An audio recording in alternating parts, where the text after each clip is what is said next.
Nah, minum air lepas tu makan ubat. Dah sakit-sakit datang kerja ni lah. Pekerja tercontoh. Harus. Dah tahu sakit duduk diamlah kat rumah. Bising lah. Ni apa ni? Bintik-bintik merah ni apa ni? Bintik apa? Badan sendiri pun tak nampak. Tengok ni. Alahan eh? Alahan eh? Tak tahu. Aku tak rasa gatal tau tadi. Dah lah. Pergi baliklah. Pergi jumpa doktor. Nanti aku pula kena jangkit. Pergi balik. Kerja belum habis. Sudahlah, pergi baliklah. Nanti satu office kena jangkit. Pergi balik. Balik. Balik. Balik. Balik. Tolong angkat. Tak larat. Ambil kesempatan sedih. Ni. Kan? Ni. Ya tu. Ruam kulit ada yang berjangkit, ada yang tidak. Penting untuk kita tahu bezanya. Demam campak antara virus yang paling mudah merebak di dunia. Mengapa? Nantikan penjelasannya daripada Dr. Stephanie Sujipto. Juga dengarkan kisah seorang pesakit kayap yang hampir terjejas penglihatannya.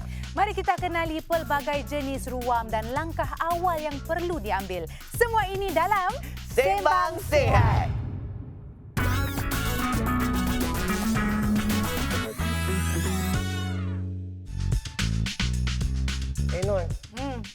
Non, kalau saya asyik menggaru macam gini kan, awak akan jauhkan diri daripada saya tak? Ya, saya akan jauhkan diri sebab saya takut merebak. Nanti saya pula akan bergaru-garu. Kesian nanti kita punya guest ni. Tapi sejujurnya, bila ada ruam, pasti ramai mula panik. Betul. Risau berjangkit ke tidak. Betul tu. Sebab itulah malam ini kita nak dapatkan jawapannya terus daripada pakar undangan kita, Dr. Stephanie Sujipto. Dan tentunya dua selebriti undangan, Syahril Wahid dan Azim Mozering, yang tak sabar nak bertanya macam-macam soalan. Selamat datang semua. Selamat datang. Sebelum kita sembang panjang lah, kita nak beri Syahril dan Aziz satu cabaran dulu. Betul. Kita akan kongsikan satu senario dan awak berdua ni harus teka apakah masalah individu dalam senario kita ini. Seorang remaja mula demam tinggi, batuk dan selsema ringan. Bintik-bintik putih mula muncul di dalam mulutnya.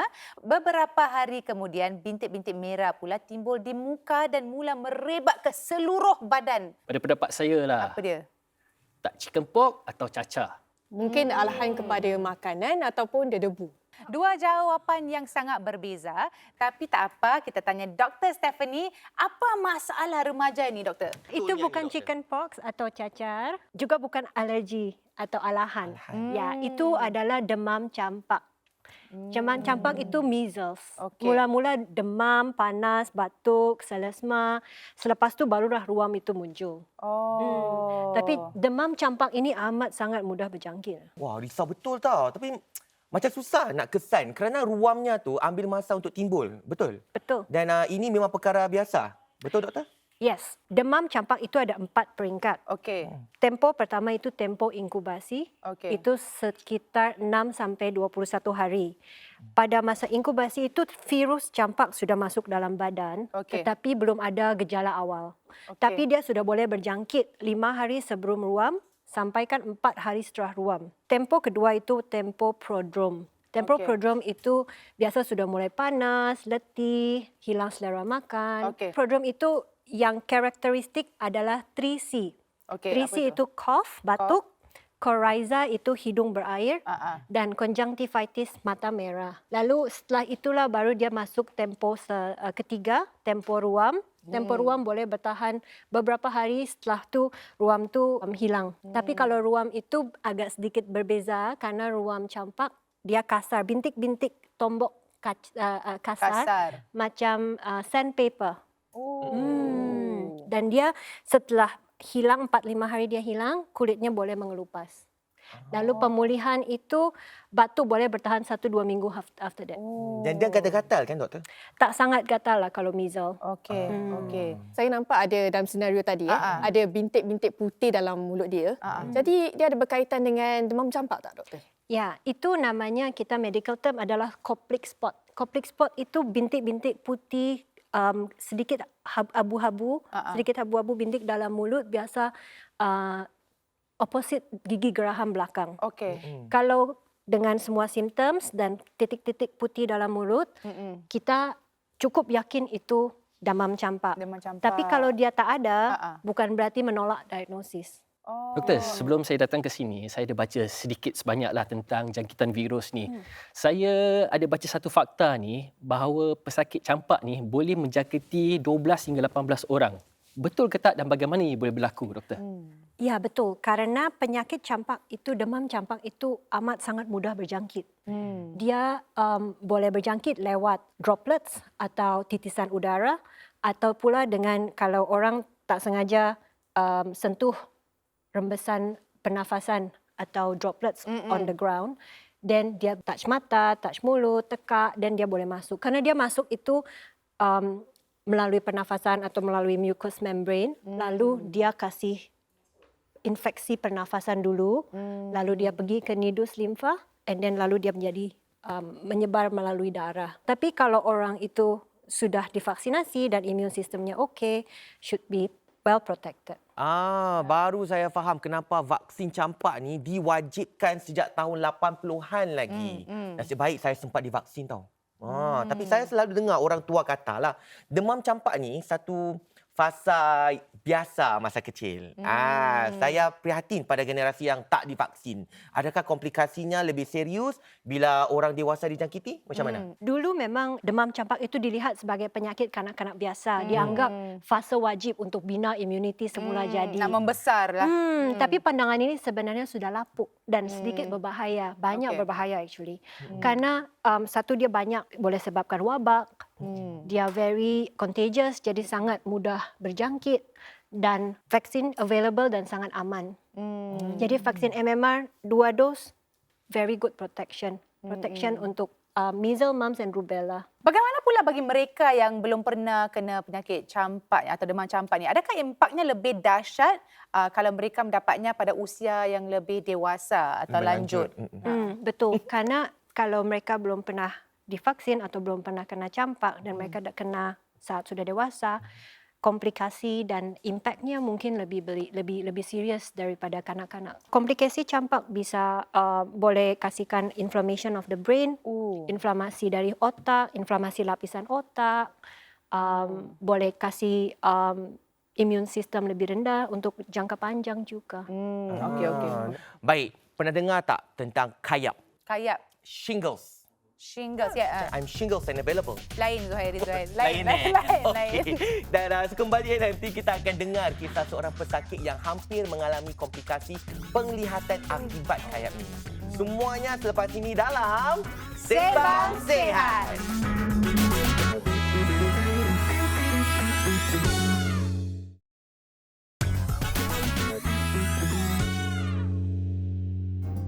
Saya panik sebab ia dah mula merebak dari hidung, muka dan hampir ke mata saya.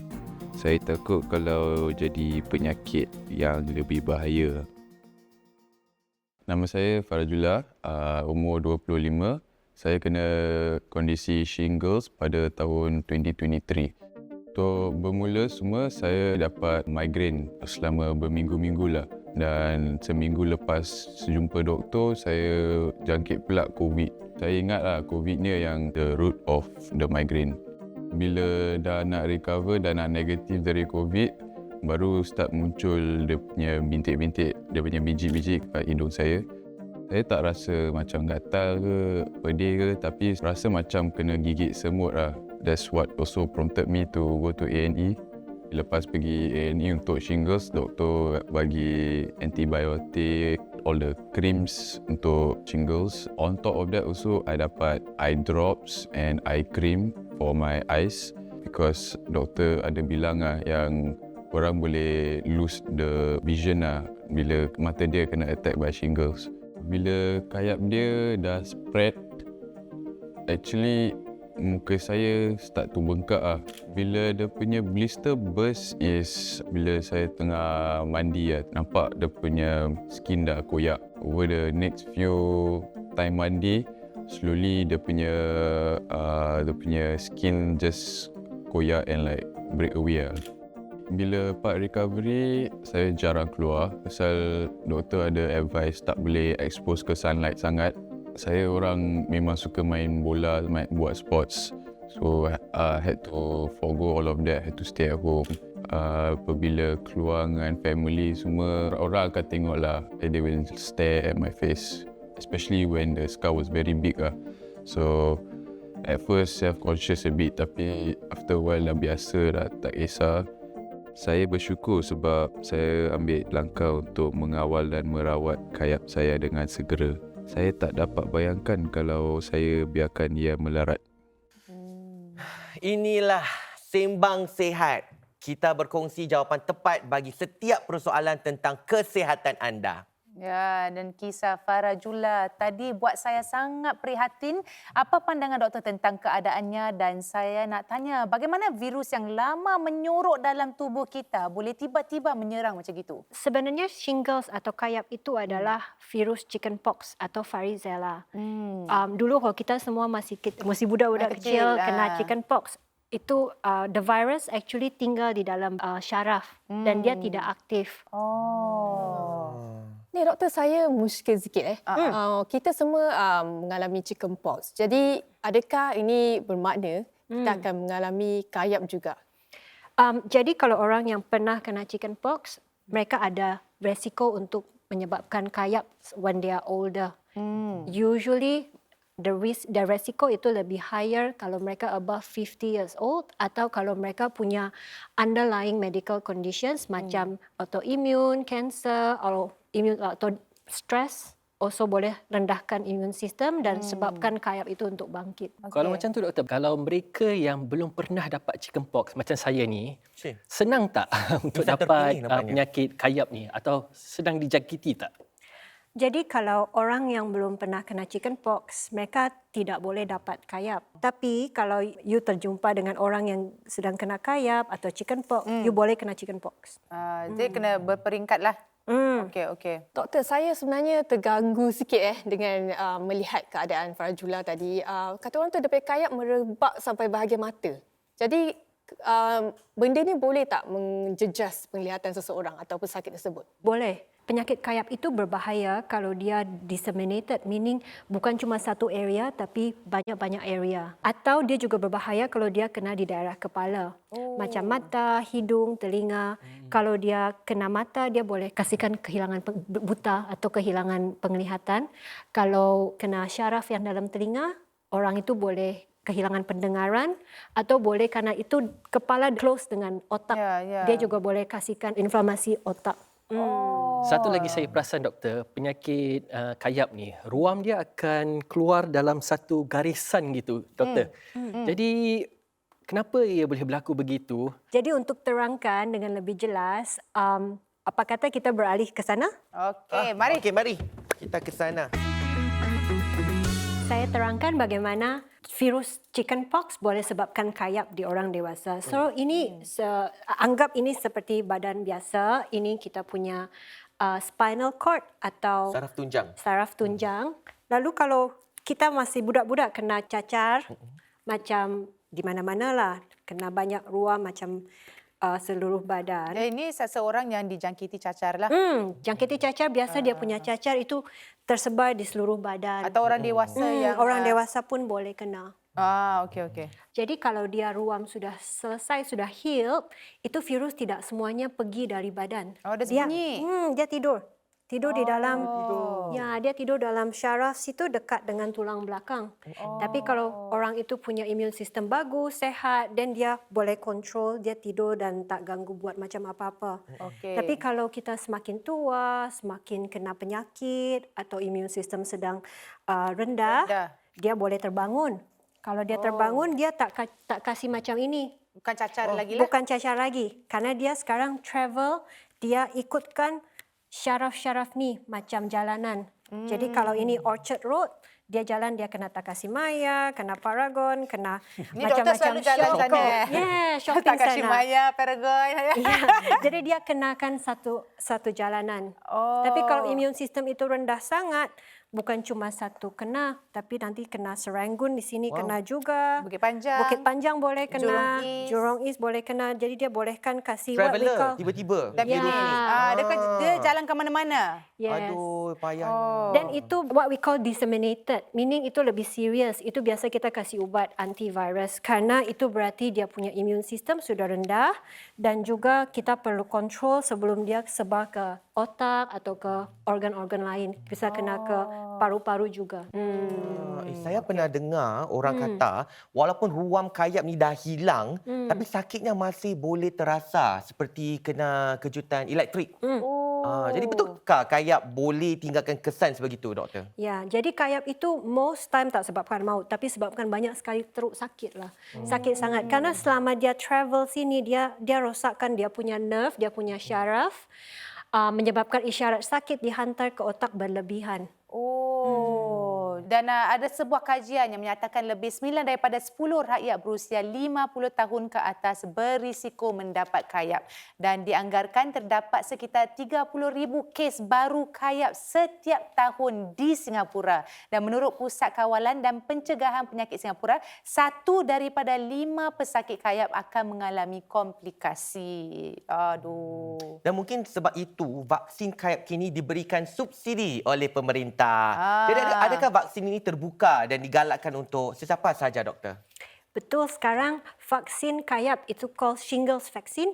Itu sekarang disubsidi untuk 60 tahun ke atas atau orang di bawah 18 tahun sampai 60 tahun kalau mereka punya underlying conditions macam autoimmune, cancer atau HIV yang baru diagnose, itu mereka boleh terima subsidi dari government. Nampaknya campak dan kayap ada persamaan ya. Semuanya berpunca daripada imun badan yang lemah. Betul. Dan bila imun lemah, virus mudah ambil peluang. Betul. Jadi sebab itu penting kita jaga imuniti. Salah satunya melalui pemakanan. Itu dah. Jadi hari ini Aziz akan kongsikan resepi menarik yang bukan sahaja menggerakkan selera tapi bantu menguatkan imun badan kita. Nak tahu apa dia? Teruskan bersama kami dalam Sembang Sihat.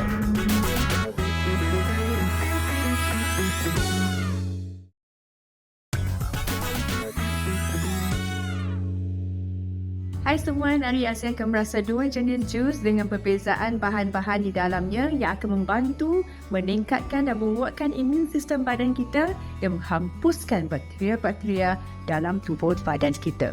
Yang pertama, kita ada apple hijau, orange dan lobak merah.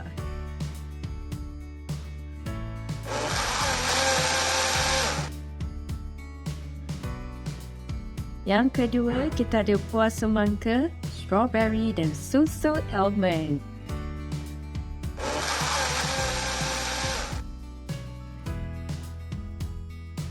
Lepas merasa kedua-duanya, ini adalah favourite saya iaitu buah semangka, strawberry dan susu almond. Selamat jumpa.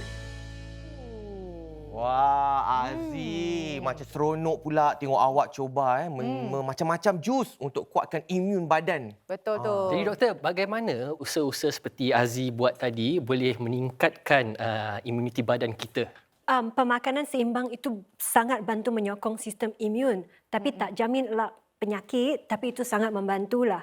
Jus buah, sayuran itu mengandung banyak vitamin, minerals yang penting untuk pertahanan badan. Jadi had makanan yang melemahkan immunity lah. Tapi diet saja tak cukup. Perlu approach holistik, perlu vaccination, kawalan stres, tidur yang cukup, berhenti merokok dan exercise. Baiklah, nampaknya banyak informasi bermanfaat yang kita dah kongsi hari ini, terutamanya tentang jangkitan virus campak dan kayap. Betul tak Aziz dan Syaril? Betul. Bagus. Betul Bagus. Kalau begitu, bolehlah kita uji ingatan anda berdua. Boleh? Boleh nervous. Mudah sahaja. Anda hanya perlu susun beberapa gejala dan penyebab jangkitan ini ke dalam kategori yang betul, sama ada campak atau kayap. Kalau sudah bersedia, mari kita mula sekarang. Sekarang go. Ni saya bawa pegangkan. Ini tengah. Duduk. Mata merah. Nampak tak menang lah kita nampaknya, Syaril. Aku dah tengok gini tak menang dah. Sudah sakit kan? Sakit saraf. Betul ni kalau dua macam ni. Mudah berjangkit mana? Di badan lemah. Ni. Ni, okeylah, betul lah agaknya. Okeylah, mari kita lihat. Silakan doktor. Okey, kalau ini campak kanak-kanak tidak divaksin mudah dijangkiti, benar. Betul. Ruam seluruh badan, benar. Okey. Bintik putih dalam mulut itu called Koplik spot. Benar sini. Okey. Mudah berjangkit. Tadi pusing-pusing. Ini benar. Betul. Kayap harus pernah mengalami cacar. Betul. Yes. Mata merah, hidung berair. Campak. Salah. Ya. Remember? Yes, is the 3C prodrome. Oh, yang Is the TC tu. prodrome. Cough, batuk, mata merah, lalu hidung berair itu biasa gejala campak. Lepuh berisi cecair betul, kayap, sakit syaraf, imuniti badan lemah betul. Ruam yang pedih dan rasa terbakar betul, ini sakit kayap. Yeah. Satu je saja. Semua betul doktor. Oh, ini benar semua. Semua Okey, macam campak betul. mata Macam merah, betul semua. mudah berjangkit, kanak-kanak divaksin mudah dijangkiti, bintik dalam mulut, ruam betul. Sakit saraf, mengalami cacar, ruam pedih, imuniti lemah, lepuh. Okey. Okey, anda di rumah bagaimana? Dapat jawapan yang sama ke tidak? Bagus. Baiklah, untuk merumuskan apa yang telah kita bincangkan pada hari ini, apa kata kita semua kembali ke sana? Ayo, mari. Kami harap paparan kali ini menjadikan kita lebih peka tentang komplikasi jangkitan virus sama ada yang mudah tersebar di udara mahupun yang lama menyorok dalam tubuh kita. Betul tu. Dan sebelum kita akhiri episod kali ini, Dr. Stephanie akan kongsikan beberapa peringatan penting kepada anda semua. Silakan doktor. Jadi yang penting adalah kita jangan abaikan tanda awal. Kalau sakit, boleh jumpa doktor early. Lalu yang kedua, tingkatkan penjagaan imuniti tubuh dengan vaccinations, makanan yang seimbang, yang sehat, atau juga cuci tangan. Jaga kebersihan, jangan touch mata, mulut atau any mucous membrane kalau belum cuci tangan.